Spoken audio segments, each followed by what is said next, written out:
کریں گے۔ بھارت نے ستلج میں مزید پانی چھوڑ دیا ہے۔ سیلابی ریلے سے پنجاب کے 9 اضلاع کو ہائی الرٹ جاری کر دیا گیا ہے۔ راوی، ستلج اور چناب میں 5 ستمبر تک اونچے درجے کے سیلاب کا خدشہ ہے۔ پنجاب کے 20 لاکھ افراد اب تک متاثر ہوئے ہیں۔ 41 افراد جاں بحق ہو چکے ہیں۔ ہزاروں بستیاں زیر آب آ گئیں۔ اناجی فصلیں تباہ۔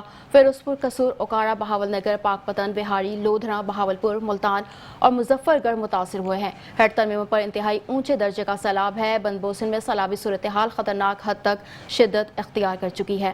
آپ کو بتا رہے ہیں بھارت نے ستلج میں مزید پانی چھوڑ دیا۔ سیلابی ریلے سے پنجاب کے 9 اضلاع کو ہائی الرٹ جاری کر دیا گیا ہے۔ راوی، ستلج اور چناب میں 5 ستمبر تک اونچے درجے کا سیلاب کا خدشہ ہے۔ پنجاب کے 20 لاکھ افراد اب تک متاثر ہو چکے ہیں۔ 41 افراد جاں بحق ہوئے۔ ہزاروں بستیاں زیر آب آ چکی ہیں۔ اناج کی فصلیں تباہ ہو گئیں۔ فیروزپور، قصور، اوکارا، بہاول نگر، پاک پتن، بہاڑی، لودھنا، بہاولپور، ملتان اور مظفر گڑھ شدید متاثر ہوئے ہیں۔ ہیٹر میں پر انتہائی اونچے درجے کا سیلاب ہے۔ بند بوسن میں سیلابی صورتحال خطرناک حد تک شدت اختیار کر گئی ہے۔